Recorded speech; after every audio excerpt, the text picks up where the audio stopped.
Hi, Internet. This is Bob Bravo, Superintendent of Campbell Union High School District, and this is the first of what hopefully will be a series of podcasts, video podcasts, that we're going to call Teacher Feature. Neat name, huh? I didn't come up with it. I can't take credit for it. But what we want to do is we want to feature some teachers who are just really taking things to the next level with the online learning. It's not easy. It's very hard. It's new for a lot of folks, and there are some people out there, though, that are really doing innovative stuff with it. And so today, our kickoff person to interview is Miss Jenee Fawson, Spanish teacher at Westmont High School. And thank you for being here. Gracias. Buenas tardes. Okay.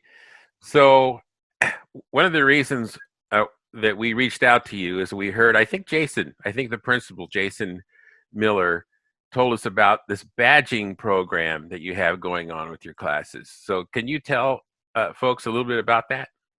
Sure.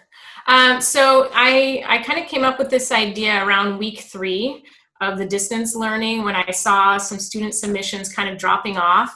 And I was inspired by Kyra Durant and Tiffany Chang at Del Mar, who had done something similar, kind of achievement badges for their teacher professional development during the distance learning transition. So I reached out to them and I explored this website called Canva.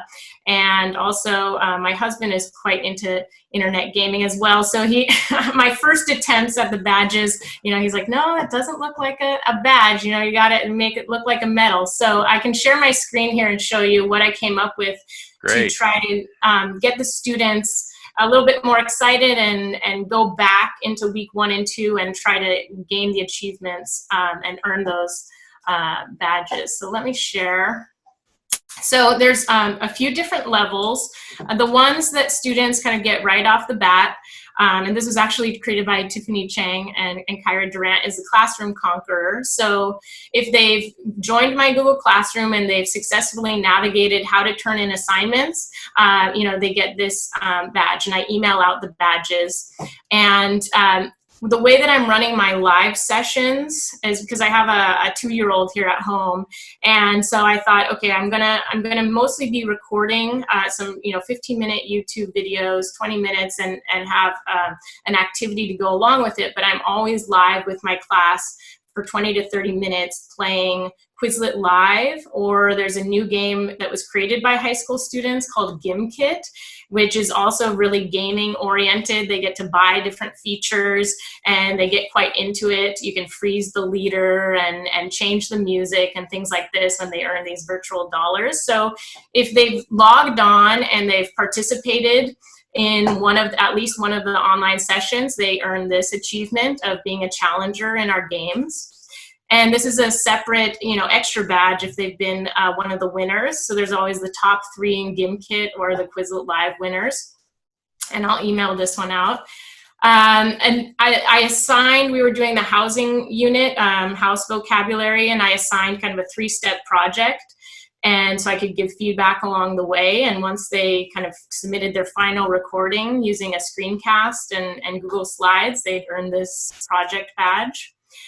I used also little YouTube videos and questions in Google Forms so they could ultimately prove their mastery of this direct object pronouns idea, which is a little confusing for students. And this is the respect badge. If they kind of hustled and tried to get everything in on time or close to on time, they got this respect achievement.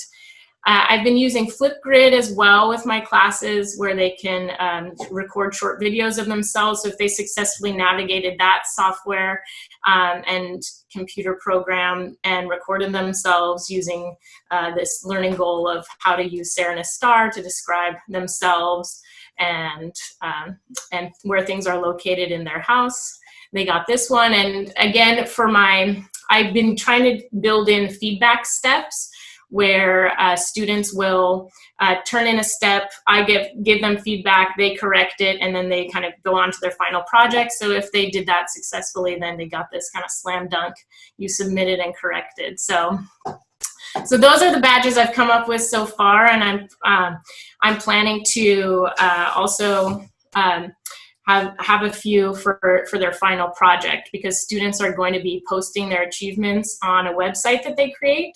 So maybe in a few minutes I can also share what some of those websites are looking like so far. Sounds good. So I just have to ask, are you a graphic designer? Because those all are like really handsome.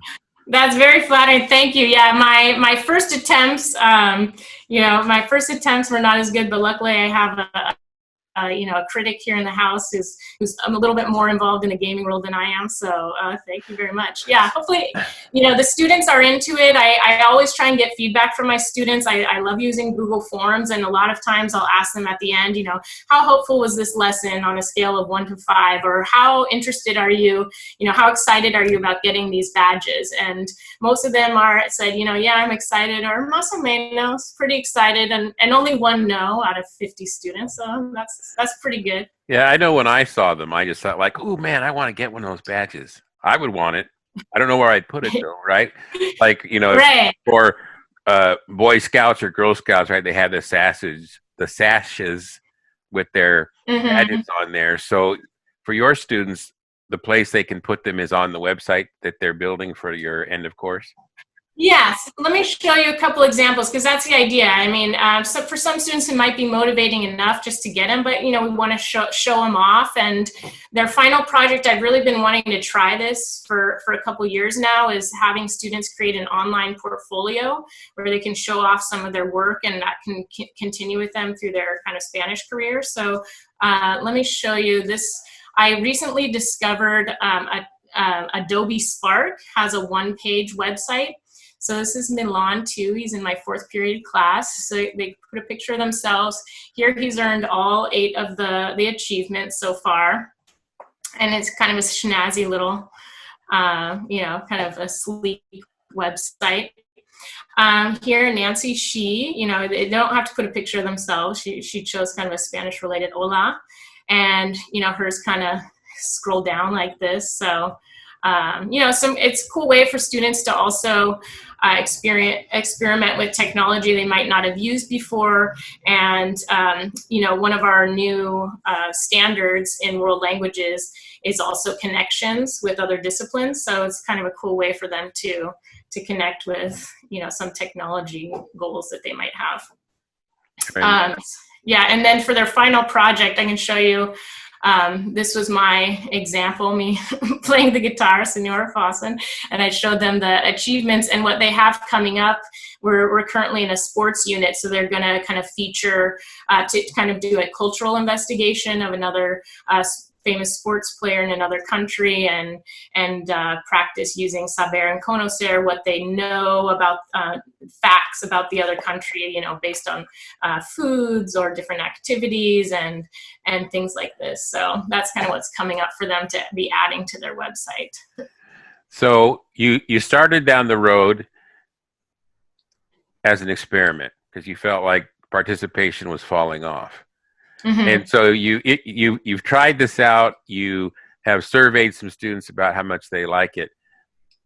How about the participation? Do you think it has impacted the participation?